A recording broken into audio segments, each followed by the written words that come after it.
Good afternoon, and this is Ammach again, and we're here in London at the house of Belinda McKenzies, so thank you again, Belinda, for your very kind hosting of our interviews.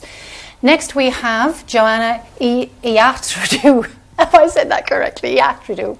And Joanna's from Greece, but she now lives in London, and she's been having experiences as far as she can recall from about 4 years old. However, Joanna wants to tell us about an experience in a dream that she had last night first. So Joanna, please. Thank you for having me here. I have been watching Miles' channel on YouTube, and I saw all the other interviews. I was attracted to the authenticity, and I'm happy to give the side of my reality, because we are really searching right now. And I want to start with yesterday morning, as I was saying, because rarely I have so vivid dreams. So yesterday morning I saw my grandmother with two different hands, and this is what I want to talk about. My grandmother has passed away a long time, and she was born in 1896. So, to me, this is the Flying Star 5.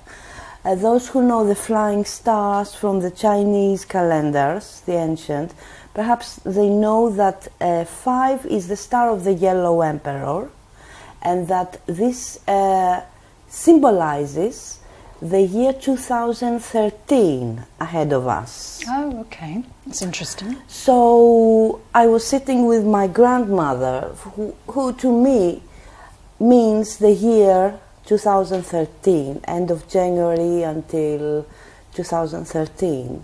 And she had two different hands. So first I took and checked her right hand. So her right hand, her fingers were glued together. They were actually one thing, very long and very thin.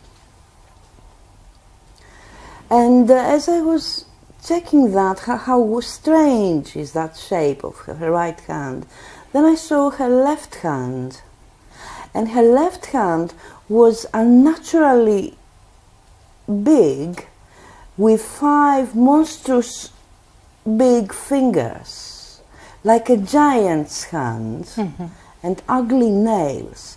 And to me the left hand signifies not just the left hand like witchcraft and paganism and Wicca, but something more evil intentions. So this to me was a warning that criminality and evil intentions and destroy attitudes are going to continue on the rise, and they will have a culmination in 2013 in terms of manifestation. I think it's a warning. And what about the other hand? What had that? The right hand symbolizes spiritual awareness and development, is more religions and the New Age. So that one has a unity of spirit and purpose, like the ascension, the enlightenment of the human race, the development of a pain-free, balanced world. Okay. And it seems to be far more refined, but not as monstrously strong as the satanic and evil and the violence and the gratuitous violence and evil that we are going to see in terms of weapons, satanic abuse, conspiracies, social decay, weapons, environment, everything. All this challenge is going to grow in terms of being more visible and here in the next 2 years, and we should brace ourselves for that. Okay, right. So we'll see how that factors into some of your experiences as well, Joanna. And we'll come back to that reflection later. But for the moment, can we go back to your first memory? Yeah. Being in Greece with your mum and your grandma, and you encountered shadow people. Yeah. And that was a real double life. So we had a very nice country house. We had actually an American family living upstairs from us. A nice garden. And what happened was in January 1962, the first contact was from the mountains on Parnithites, the east of Athens. It was those huge clouds on the mountains, and it was like the clouds was a person actually telling me, I love you, I'll be with you. The next thing is there was a black shadow which seemed to be familiar to me. So it seemed to be like a friend, a young friend, a young guy, let's say about 18 years old.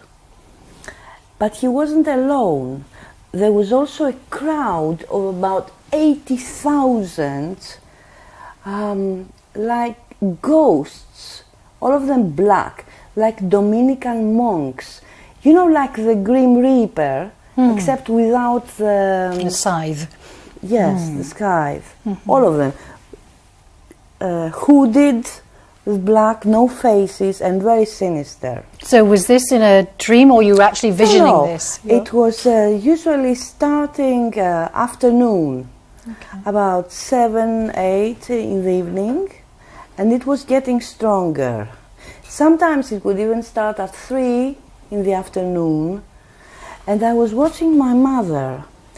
Can she see all this? Because my young friend, this young guy, about 18, well, I used to sit on my bed here, so he was sitting to my right. He was a shadow being? Yeah, he was a shadow. He was sitting to my right, and that was the bedroom. My mother's bed was there. She was there. I was watching her to see her reaction. And all these Grim Reapers were from the living room and the kitchen and the bathroom. So they would leave us some space and jump the rest of the house. So I was watching. My mother would sense something giving her grief, and she would just have a coffee and then sleep. Was your father around at this time, Joanna? My father wasn't. He was visiting on weekends only. Okay. So my mother would sense a presence that would depress her and just go to sleep, nothing else. My grandmother could see that something is going on. I have some type of a secret, but she couldn't understand what it is. So this new friend wasn't someone, it wasn't like a fantasy friend, because if I had imagined a fantasy friend, it was going to be someone funky, to play with, amusing, entertaining, and not a black shadow for sure. And not somebody 18, more somebody your own age, exactly. 4 years old. Younger. It was like a horror movie, because I had a feeling that we are bonded with this new friend, but I didn't like him being there all the time for a whole year, because this went on until December 1962. So in the beginning, 1962 was the year where Marilyn Monroe was a celebrity, and then the Kennedy family. So we used to play a game. I would take various magazines or books, and when I had them closed, he would become like a cloud. And when I would open them, he would become more solid, more with a face, more visible. So we used to play this game, and he used to said to me, look, I love you very much and we're going to meet in 39 years. And I'll make your life wonderful. Except, I have arranged with 4 of my friends to kill you because I'm afraid of you. To a 4-year-old girl? Yes.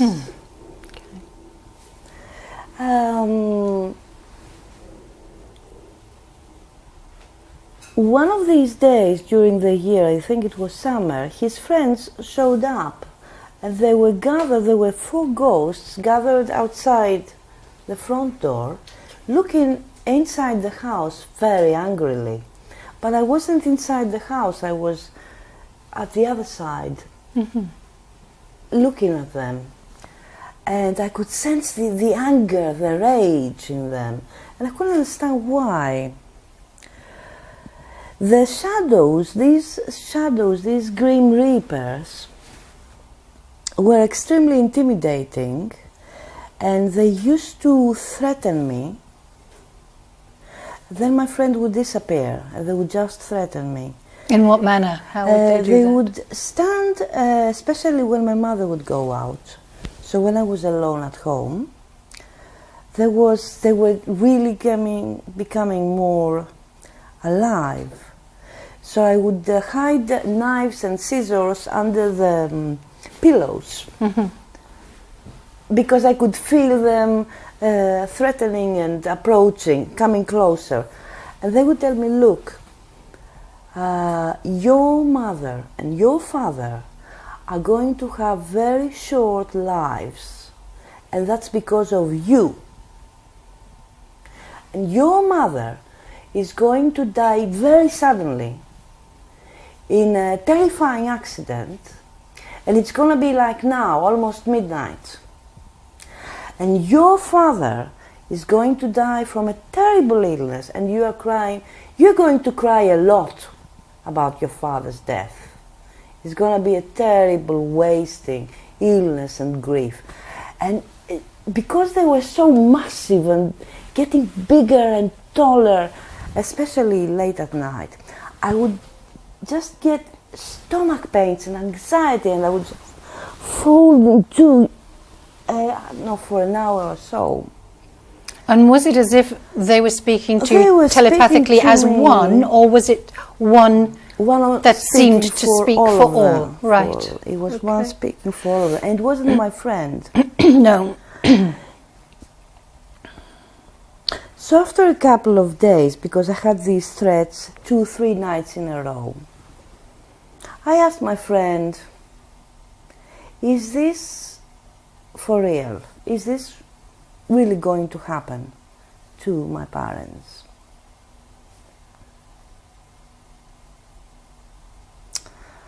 And he said, you have to ask them questions.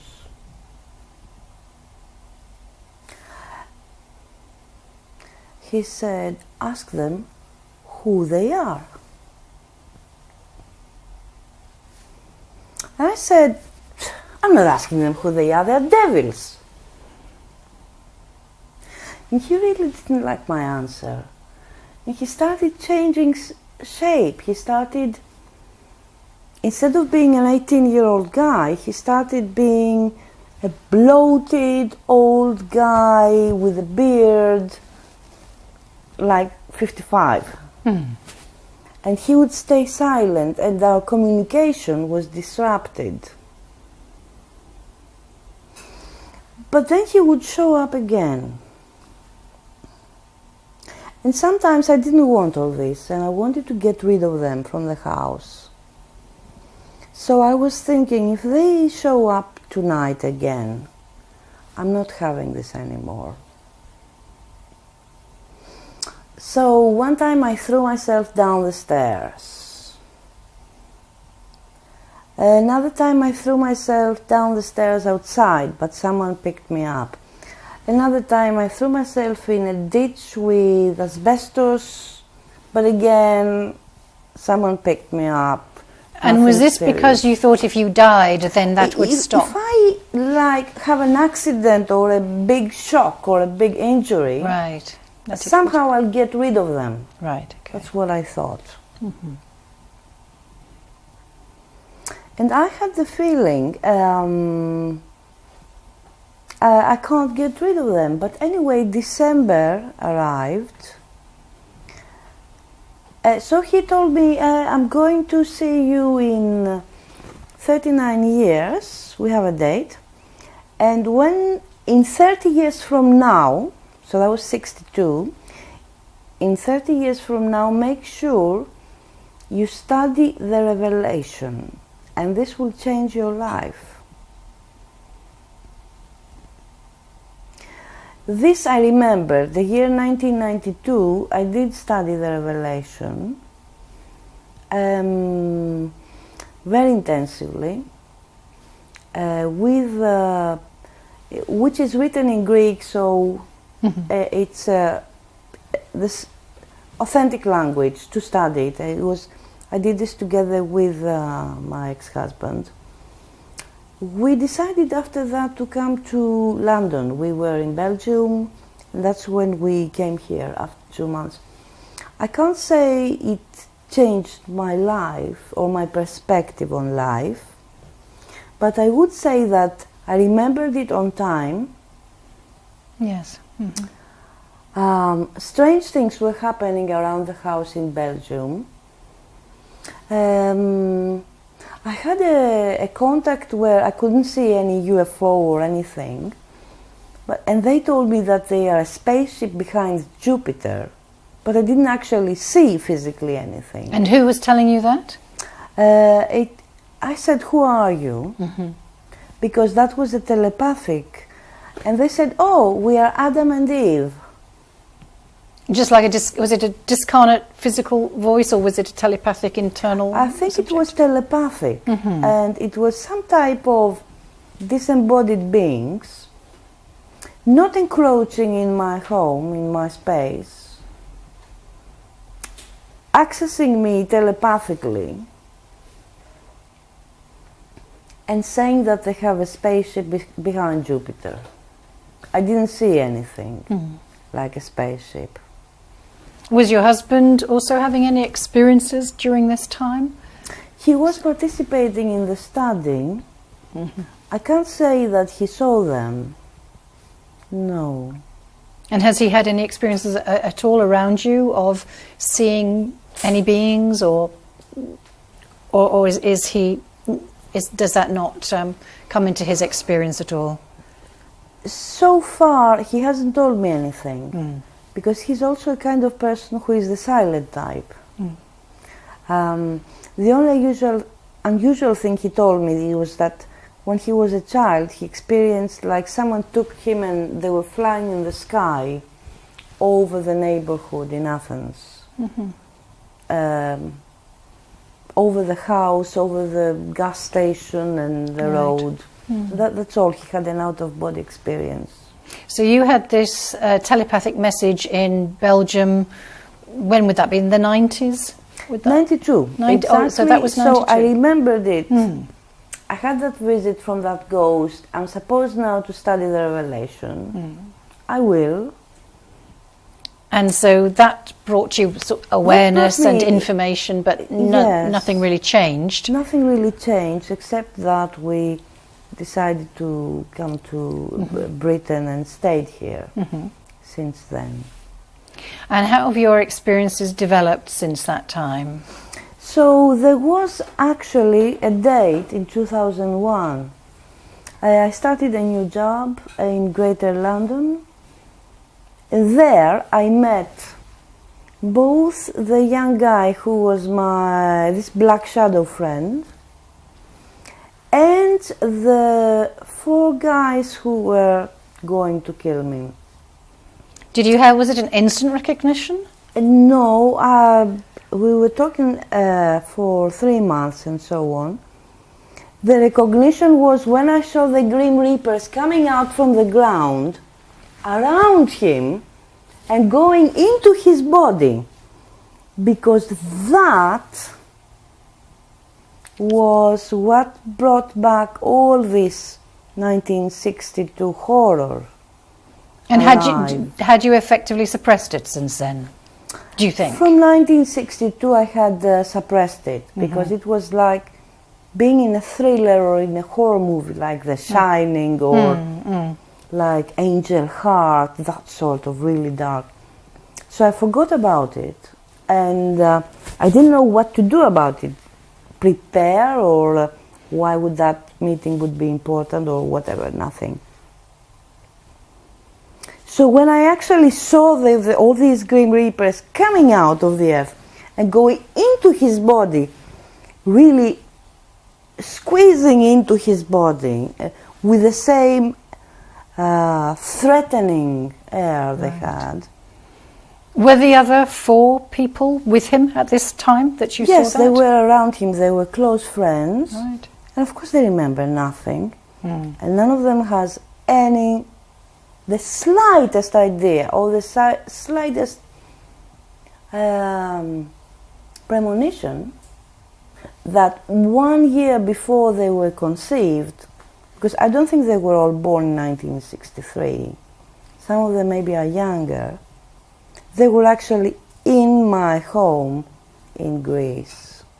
In their shadow form? In the shadow form, and that actually 1 year before conception, people are so busy arranging who they're going to meet and who they're going to kill and this and that and the other, and telling you what to read and when. So I had no interest in past lives at all up to that time. But then I understood past lives are real, and the fact that we get a complete blackout amnesia is also very real. So I just, the social environment was totally casual, and it was impossible to approach these subjects. Right. So I moved on from there a year later, and I started looking for methods to recall past lives. Can I just ask, was that exactly 39 years later that you met those? Exactly. It was the shadow friend started visiting from January 1962, and I moved in his area. We met on the 5th of February 2001. And I realized and were they neighbors? The Grim Reapers showed up end of April 2001. So it didn't occur to me from February the 5th until the end of April that this was the guy, the shadow friend. So you hadn't recognized him facially then? No way. Okay. No, I hadn't. Okay. And the energy or the personality was very different, but the Grim Reapers were identical. And what about the other 4 that you saw in body? Did you recognize them, or you just knew that they were the 4 because they were associated with him? I recognized one of them very, very clearly from his energy. And then gradually another 2. So maybe I'm missing one, but I did. And they were people who never spent any time to get to know me. They were just his friends, Right. So just a casual, fleeting acquaintance over a short period of time, and then you moved out? Yes, and there was no opportunity. The vibe of the time was totally adverse to actually, we had absolutely no time and space to actually sit down and go over this. And I don't think he was ever going, any of them, to believe that they were so busy 1 year before they were conceived. Yeah. And you think that they were probably born between 63 and, say, 70, something like that? They were born between 63 and 67, 68. Oh, right, okay. Okay. So moving on. So these experiences are pretty dramatic anyway. It's very astonishing. It is astonishing. I started looking how to open past lives, and there I found a point, a really good one. But if we move back to my life, my stable datum, that's to say, the one thing I consider important was to become somebody. Because am I right in thinking that you studied law? Was that your Yes. field? So originally I was interested in fine arts. I wanted to study painting, but eventually I studied law.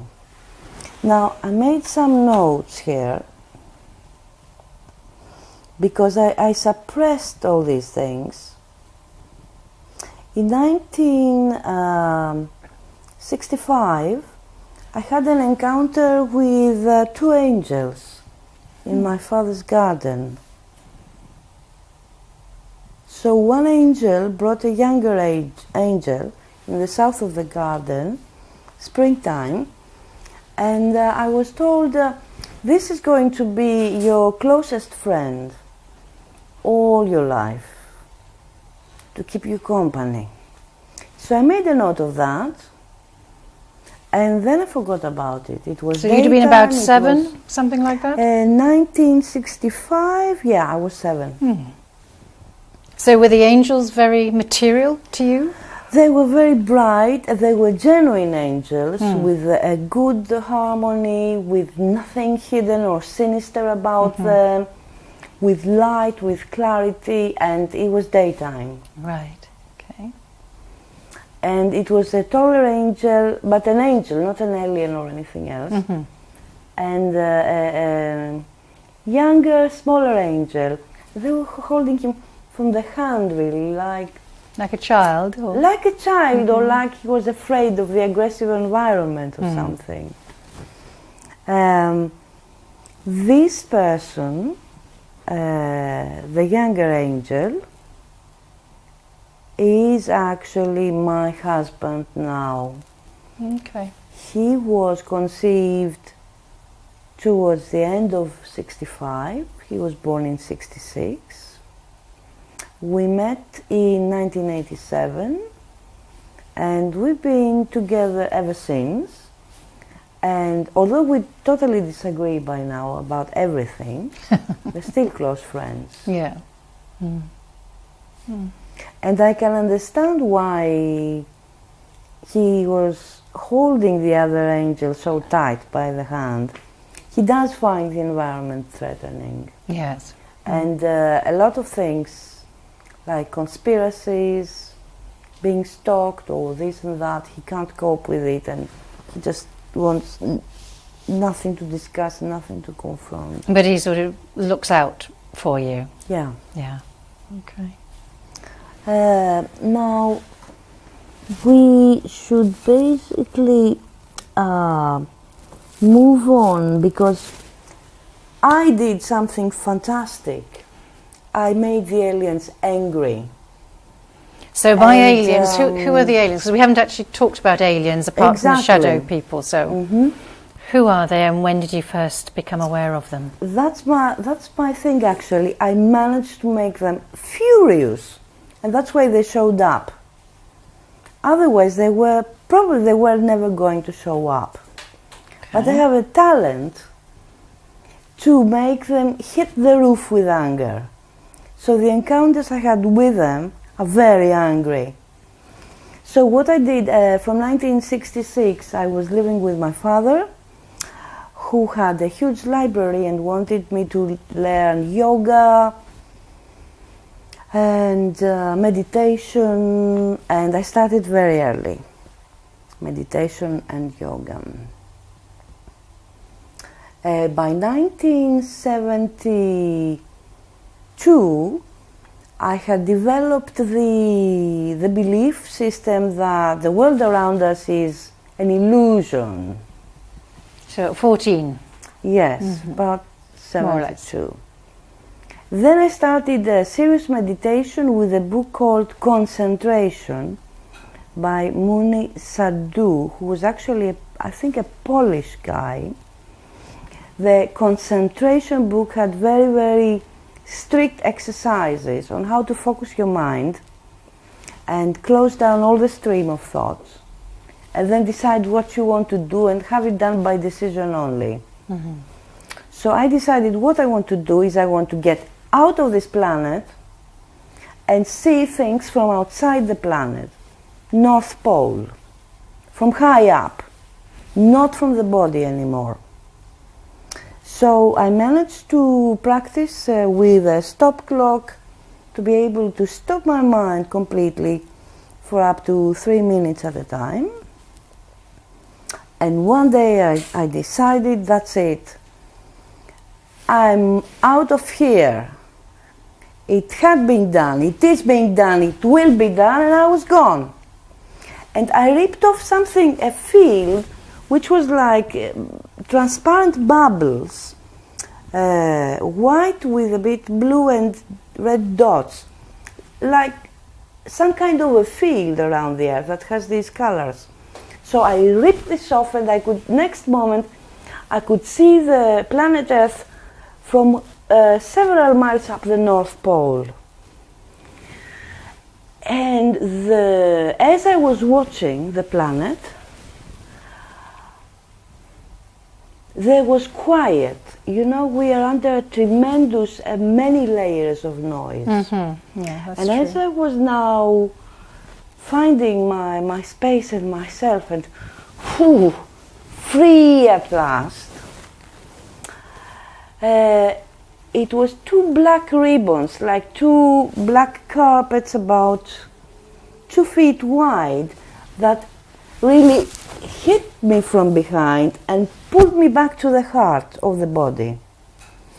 So I was pulled back by these black ribbons which lashed out of my body, mm-hmm. which I had in the room, sitting down in meditation and totally out of my way. They were there, and to me, I thought I was free for about a minute and a half. But when these pulled me back in the body, in the heart, it had been half an hour. Okay.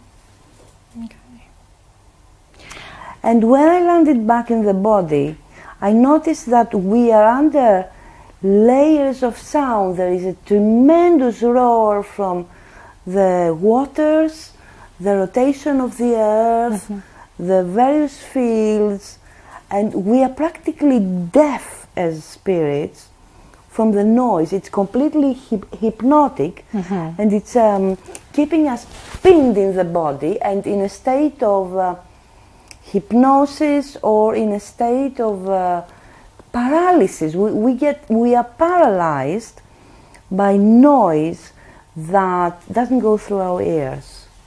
It actually jumps completely up.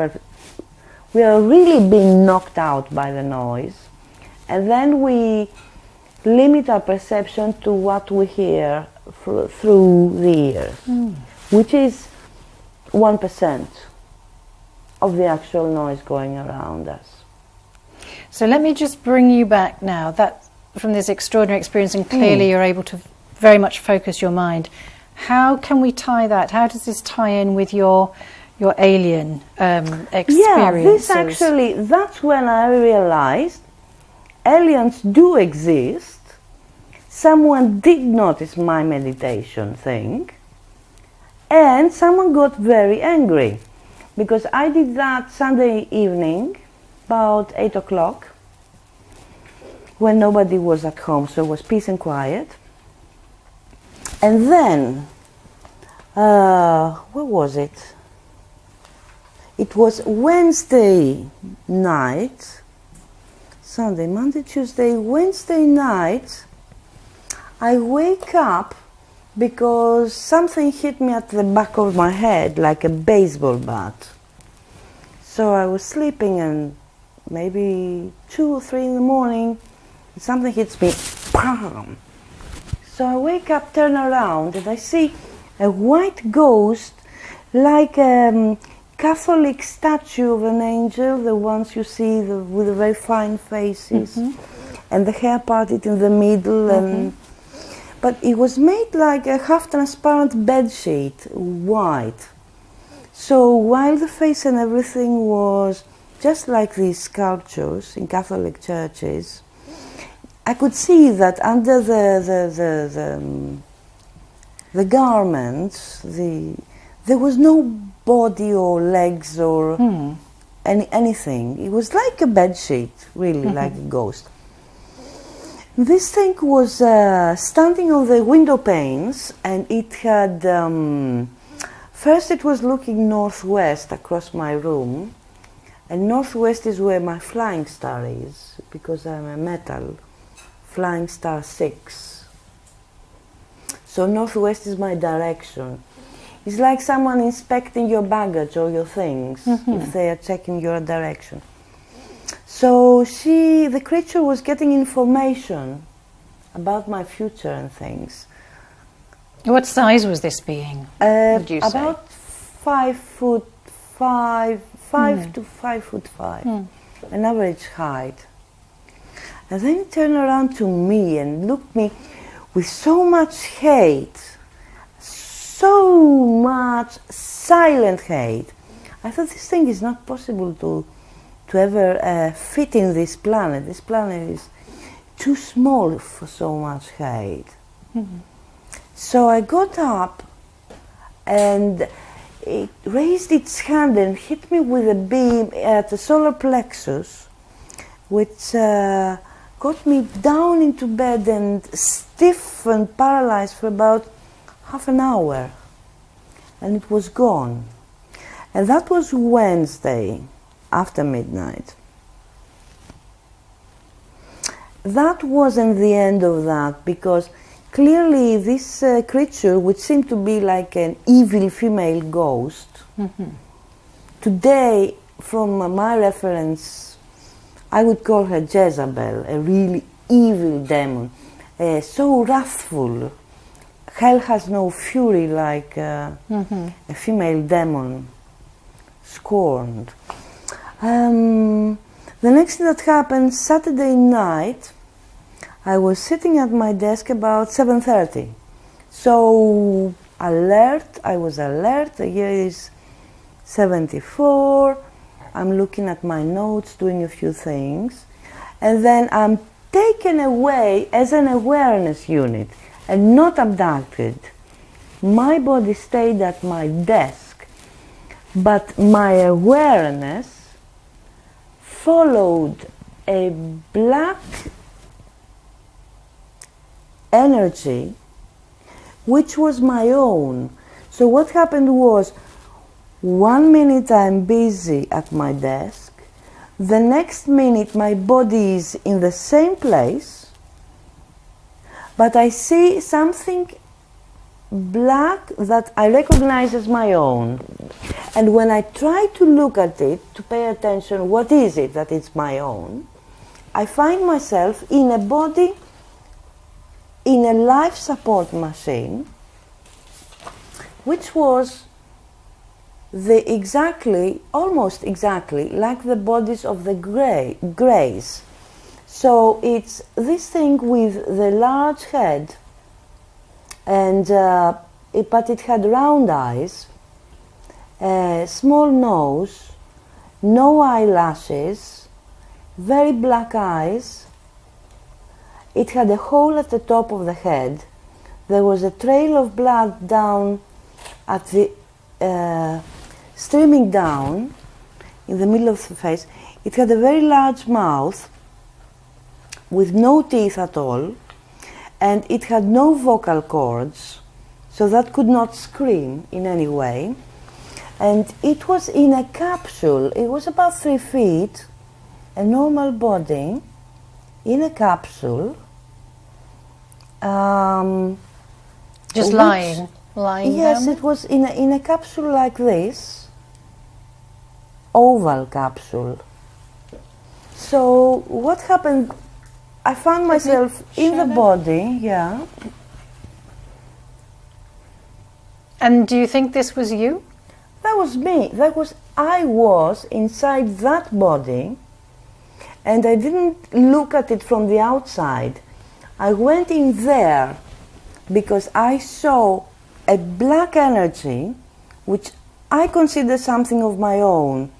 So I moved like the speed of light to a black energy, to look at it closer. And I find myself being a grey in a life support machine, which was at this shape of a transparent capsule with fluid up to here. Fluid up to the head. It was up to the head. So I went through corridors, which was something like 3 levels. I went like this, and I ended up in front of a large console desk. So I ended up here, this capsule, with my body. And my head got out of the capsule, while the rest of the body stayed in. So the capsules, there was thousands of capsules with similar grey bodies stacked up along the walls of these tunnels. And in the middle it's like, I don't know, pressure air or something else. So my capsule went out of the place and traveled here in that direction. It could travel upwards. Let me just show that to the camera. Like that. Through and end up in a console in front of a desk. I don't think they're going to actually get a picture. No, it's fine. It just it helps to just see roots and how things were. The point is that when the capsule stopped at the desk, there was a very large desk here, and here was what the others call the Great One. I call him the vertical rainbow, because to me he was behind the desk and he looked like a vertical rainbow with all the colors, the spectrum of colors, and the face like a pharaoh.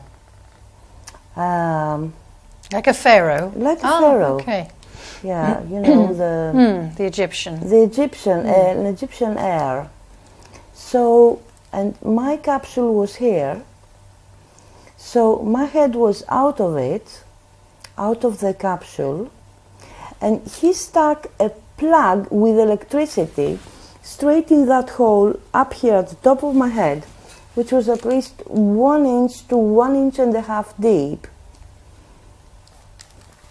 And he started doing me an electroshock, a heavy-duty electroshock, and screaming at me all the time in a language that I could understand completely. But he was talking extremely angry and extremely fast, so I only caught half what he was saying. Can you recall that for us, Joanna? I can't, because it's severe pain, obviously, to have an electrode, and that body is exactly for this purpose. It was a body of a grey in a life support machine.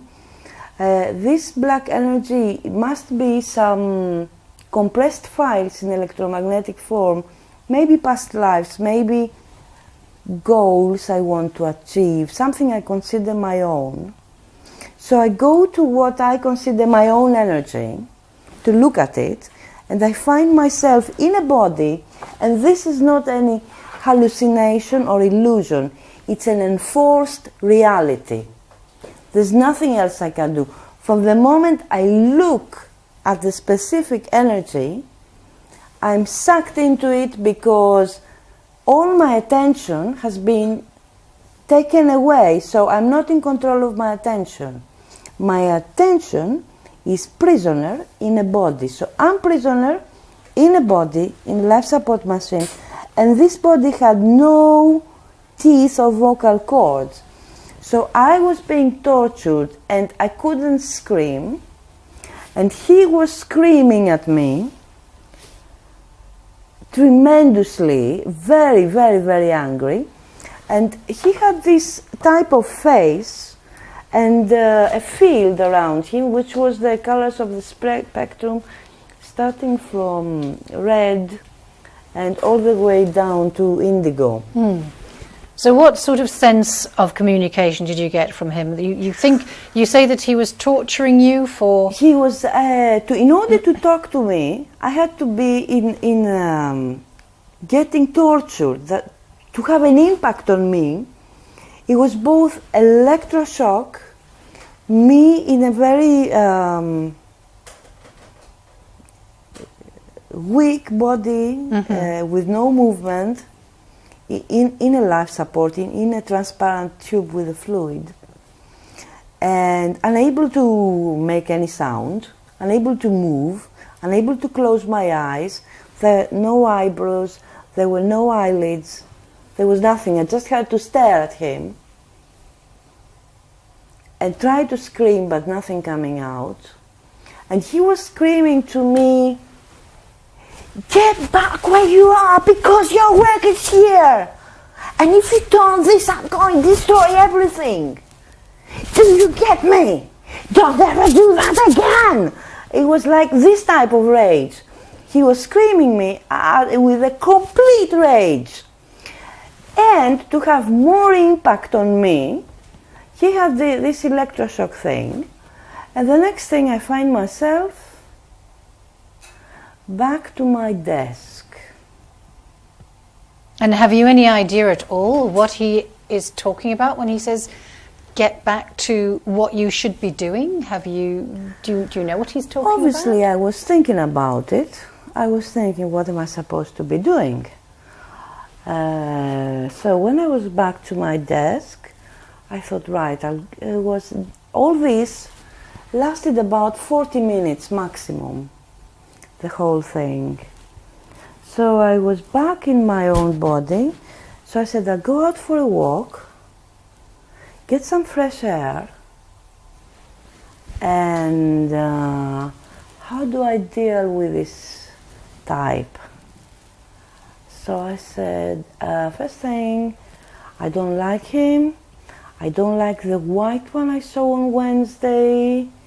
I don't like them both. I really don't like the fact that these two can actually find me anywhere I am and show up anytime. So I thought I really need to avoid that. It shouldn't happen ever again. So I had a walk. I said, this has to stop. Right here, right now. And what I have to do is to tune down my perception. I don't want to look at them, I don't want to talk to them, I don't want to see them again. Later. So I thought, what I was doing yoga, I am a vegan, I eat salad and nuts and things. This has to change. From now on it's going to be steak and chips, like really red meat, to tune down all my perceptions. Mm-hmm. To desensitize yourself a bit. Yes, exactly. Mm-hmm. Especially red meat is very hard to digest, and it managed to cut down my hearing, because my hearing was very acute, and this was the worst of all. However, this, it looks like if you get, there are greys, there are bodies of greys in life support capsules. They are stuck up in walls, in tunnels, just like I did, about 3 levels. My impression is that these loops are about 400 miles long. So there's 3 or 4 levels. 400 miles long? Yeah. So I thought this must be a mountain range Do you think that's on Earth, or are you thinking I think it's on Earth, yes. I think it's on the ground. Yeah. And I would assume it's either a mountain range on top or a desert. I don't know. I can't figure out. But it's really worth finding this place, because other people can be pulled and get tortured this way anytime they want. They are watching us. And who do you think they are when you reference them? What I call him the vertical rainbow, because that's the way he appeared to me, with all these colors, or I call him the pharaoh, because he had the face of a pharaoh. I think it's what we call Satan, a really evil intention, an individual who wants to be an absolute ruler, totalitarian ruler. Did you say Satan? Satan. So you mean satanic? Yes. Yeah, okay. Definitely. And I think that when we're talking Satan, we're talking Ra, the solar god, because the sun is actually radioactive. So this guy is radioactive. So I would say that the element of the sun being a radioactive exploding mass is very similar to this guy. Right. His energy. And what do you think the purpose of your interaction is? Oh, I found out what it was, the purpose of my interaction. First of all, the thing that made them angry is me, having my freedom of movement and being able to emancipate myself from the body and be out of the planet on my own decision, on my own time, and with my own ability. It's what we call exteriorization. Nobody forced me. I didn't have an illness or an accident. I wanted to go out and have a breath of fresh air outside the planet. Yeah. Okay. So that's what I call freedom of movement and self-determinism.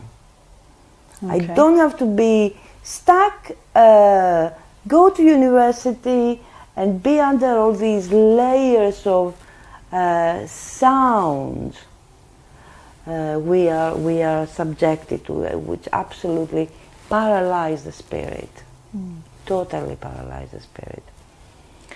So what was the next? The next thing sort of major I event did was I changed my diet to tune down my perception. Did it work? And yes, it did. And the next thing I found Scientology, where the term exteriorization is mentioned. So Scientology is about becoming at cause of a life. So how to be at cause of a life, the mind, the material energy, matter, space, society.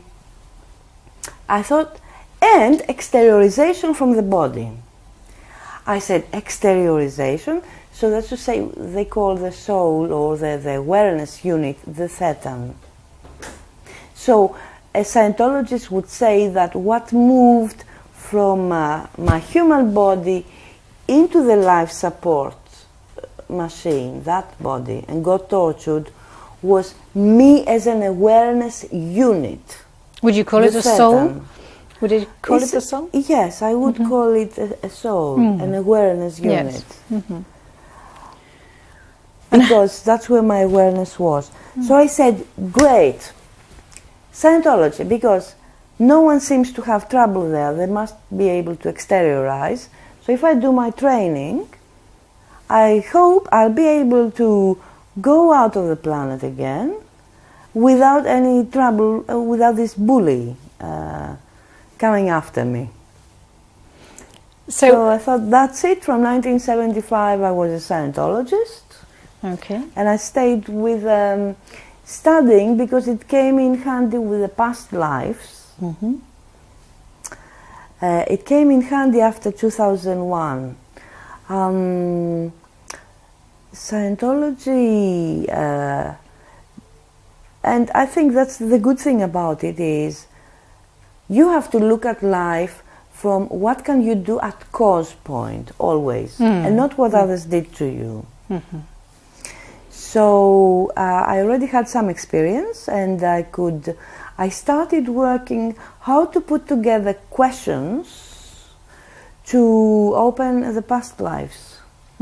Because after 2001, after that date, it was a sure thing that we all have past lives, except we black out completely. So we get then into a different phase. And how do you find that this has impacted on your daily living, your general life, your being able to do that? Because you've had sort of impacting experiences there, and it sounds like they've been in certain periods of your life rather than all the way through. Is that right? Yeah. Yes. And how has this sort of overall affected you in your general living? I had different expectations from Scientology. I thought I would, manage to have freedom of movement, be able to go on the planet whenever I want, anywhere I want. This cannot happen. We are not allowed to do that. It's possible, but it's under certain terms and conditions, which Scientology is the bridge to get there, but they're not inside the official levels. So you have to go a step above and outside Scientology to actually achieve emancipation from the body and the enforced reality of the body. Because let's face it, if you get a toothache, it's not an illusion. Pain and torture is not an illusion. It's enforced reality. You can't go away from it. You can't stop it. It's force on your awareness. So life is not an illusion. It may be a virtual reality, the way we perceive it from our body, because we measure time from our body, past and future. But it's enforced reality, while being able to be yourself without the body, anywhere you want, that's freedom, and that's true self. There, we have a barrier. We don't have freedom of movement, and this is going in the direction of the ascension. What so we have light workers are talking about. Okay, so we have a couple of minutes to wrap up this session, Joanna. Just so, if you can just give us a couple of minutes, sort of pulling together what your feelings are about this sort of section of your life, and what it's sort of meant. If you can give us that in a couple of minutes. Yeah, there was another interference in between. In 1978, 79, was it 78? 78, 1978, I went to Strasbourg to study human rights. I was a law student, and there I met a material match. I met a German law student who was my perfect match in terms materially. That's to say, he was speaking many languages. He also liked human rights. He had multicultural friends, and we were perfect couple in terms of what we want to achieve in life and be together and do it all. However, this guy showed up again because clearly he was inspecting where I'm supposed to go. Joanna, we're going to have to pick up that in the next session. Okay. Hold on to that thought and we'll be back. Thank you very much.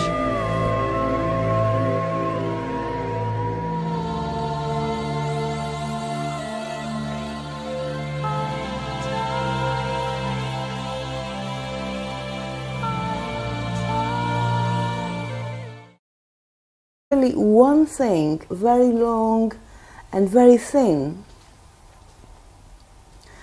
And as I was checking that, how strange is that shape of her right hand, then I saw her left hand. And her left hand was unnaturally big, with 5 monstrous big fingers, like a giant's hand, and ugly nails. And to me the left hand signifies not just the left hand like witchcraft and paganism and Wicca, but something more evil intentions. So this to me was a warning that criminality and evil intentions and destroy attitudes are going to continue on the rise, and they will have a culmination in 2013 in terms of manifestation. I think it's a warning. And what about the other hand? What had that? The right. We'll come back to that reflection later. But for the moment, can we go back to your first memory? Yeah. Being in Greece with your mum and your grandma, and you encountered shadow people. Yeah. And that was a real double life. So we had a very nice country house. We had actually an American family living upstairs from us, a nice garden. And what happened was in January 1962, the first contact was from the mountains on Parnithites, the east of Athens. It was those huge clouds on the mountains, and it was like the clouds was a person actually telling me, I love you, I'll be with you.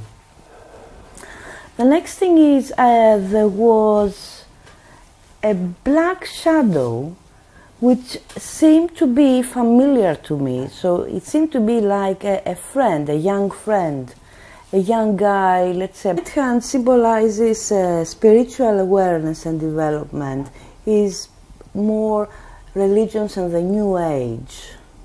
So that one has a unity of spirit and purpose, like the ascension, the enlightenment of the human race, the development of a pain-free, balanced world. Okay. And it seems to be far more refined, but not as monstrously strong as the satanic and evil and the violence and the gratuitous violence and evil that we are going to see in terms of weapons, satanic abuse, conspiracies, social decay, weapons, environment, everything. All this challenge is going to grow in terms of being more visible and here in the next 2 years, and we should brace ourselves for that. Okay, right. So we'll see how that factors into some of your experiences as well, Joanna. And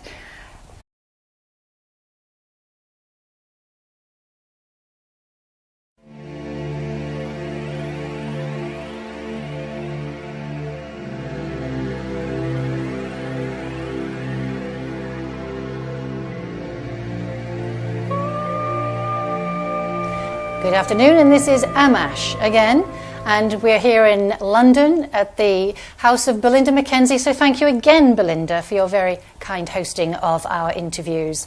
Next we have Joanna Iatridou. Have I said that correctly? Iatridou. And Joanna's from Greece, but she now lives in London, and she's been having experiences as far as she can recall from about 4 years old. However, Joanna wants to tell us about an experience in a dream that she had last night first. So Joanna, please. Thank you for having me here. I have been watching Miles' channel on YouTube, and I saw all the other interviews. I was attracted to the authenticity And I'm happy to give the side of my reality, because we are really searching right now. And I want to start with yesterday morning, as I was saying, because rarely I have so vivid dreams. So yesterday morning I saw my grandmother with two different hands. And this is what I want to talk about. My grandmother has passed away a long time, and she was born in 1896. So to me, this is the Flying Star 5. Those who know the flying stars from the Chinese calendars, the ancient, perhaps they know that 5 is the star of the Yellow Emperor, and that this symbolizes the year 2013 ahead of us. Oh, okay. That's interesting. So I was sitting with my grandmother, who to me means the year 2013, end of January until 2013. And she had two different hands. So first I took and checked her right hand. So her right hand, her fingers were glued together. They were actually